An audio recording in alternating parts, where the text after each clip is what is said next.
شیعہ لوگوں کو شیعہ بنانے اور امت کو تباہ و برباد کرنے کے لیے متع کے نام پر زنا کو حلال کر لیا ہے۔ آپ نے دیکھا ہوگا شیعوں کے یہاں چند پیسہ دے کر کے عورت سے ایک دن کے لیے نکاح کر لو، 1 گھنٹے کے لیے نکاح کر لو، اور ان کے اندر یہ بدکاریاں عام ہو رہی ہیں۔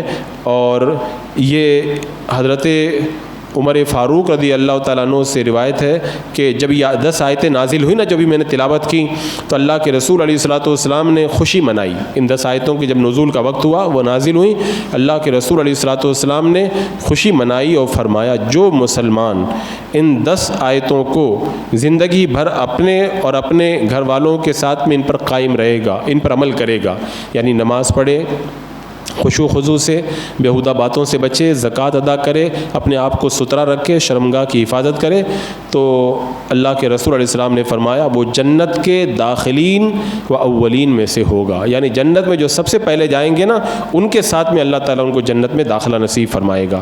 اور اللہ کے رسول علیہ السلام نے ارشاد فرمایا یہ آیت تمام بھلائی کے دروازوں کی جامع ہے، یعنی جو بندہ اس آیت کریمہ کے اوپر عمل کرے گا نا، اللہ تبارک و تعالیٰ اسے بے شمار بھلائیوں سے مالا مال فرما دے گا۔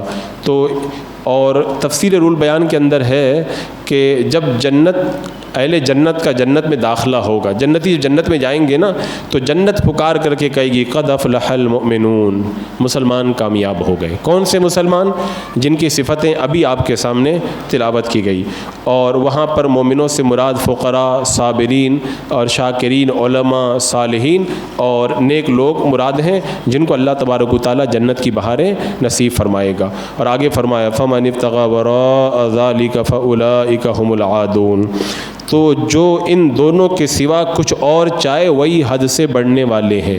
دونوں کا مطلب بیوی اور باندی، ان دو کے علاوہ اگر کوئی تیسرا راستہ اختیار کرتا ہے تب فرمایا گیا کہ وہ پھر حد سے بڑھنے والا اور سخت عذاب میں مبتلا ہونے والا ہے۔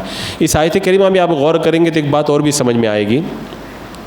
اللہ تعالیٰ نے فرمایا بیوی اور باندی کے علاوہ شرمگاہ کے ذریعے اگر کوئی گناہ کرے گا تو وہ حد سے بڑھنے والا۔ اس سے یہ پتہ چلا کہ مشت زنی یہ بھی حرام ہے۔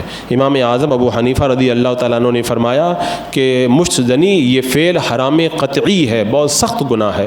مشت زنی یعنی اپنے ہاتھوں کے ذریعے ناپاک اور گندہ کام کرنا۔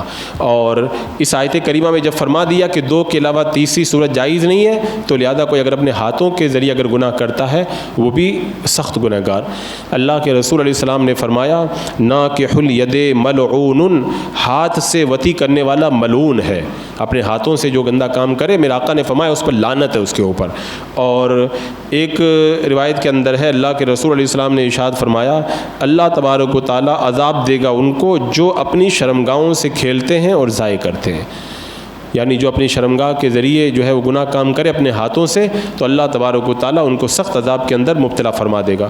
اور ایک روایت حضرت عطا سے ہے، فرماتے ہیں میں نے سنا قیامت میں کچھ لوگوں کے ہاتھ حاملہ عورت کے پیٹ کی طرح سوجے اور ابھرے ہوئے ہوں گے، یعنی جیسے عورت حمل سے ہو جاتی ہے نا، قیامت میں کچھ ایسے بھی لوگ آئیں گے ان کے ہاتھ گابن ہوں گے، ان کے ہاتھ حمل سے ہوں گے۔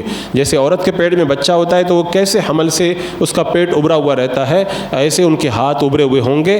دیکھ کے ہی پتہ چل جائے گا یہ وہ گندے لوگ ہیں جو دنیا کے اندر اپنے ہاتھوں کے ذریعے گندے کام کیا کرتے تھے۔ تو اتنا سخت وبال ہے اس گناہ کا۔ تو اللہ تبارک و تعالیٰ نے فرمایا ان 2 راستوں کے علاوہ، اب ایک راستہ تو ختم ہو گیا، باندی کا تو سسٹم ہے نہیں، تو اب ایک ہی راستہ بچا، اپنی بیوی کے علاوہ کسی اور کے ذریعے اگر بندہ اپنی شرمگاہ کو ناجائز طریقے سے اگر استعمال کرے گا تو سخت عذاب کے اندر مبتلا ہوگا۔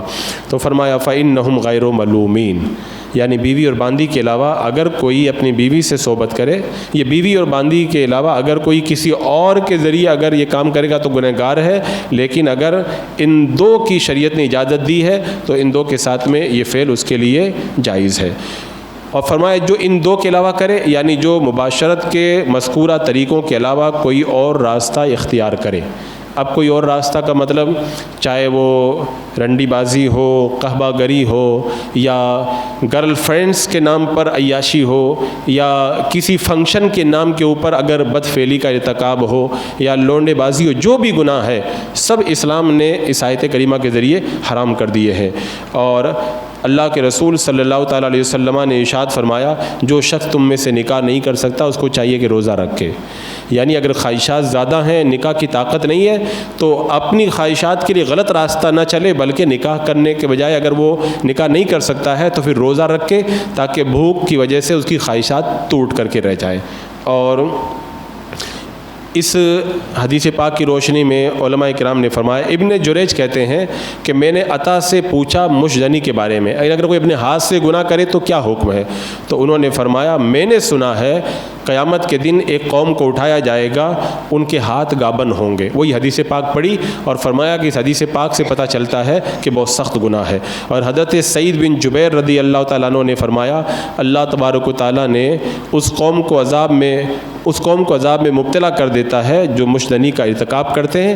اور شریعت کے اندر زنا کی تو حد ہے، لیکن اگر کوئی اپنے ہاتھوں کے ذریعے گناہ کرے تو قاضی اسلام، بادشاہ اسلام اس کو سزا دے گا.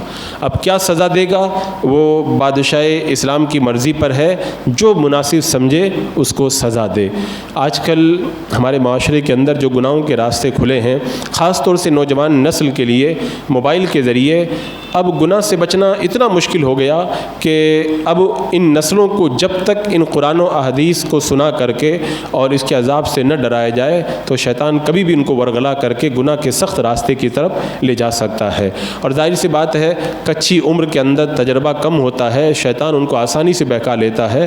اسی لیے فرمایا گیا کہ بندے کو چاہیے کہ دینی معلومات حاصل کرے تاکہ اللہ کا خوف اس کے دل میں پیدا ہو اور اس طرح کے موبائل وغیرہ کے فتنوں سے اپنے آپ کو بچائے. نہیں تو آج کل گناہوں کا جو ماحول ہے، اللہ اگر فضل نہ کرے تو بچنا بندے کے بس کی بات نہیں ہے.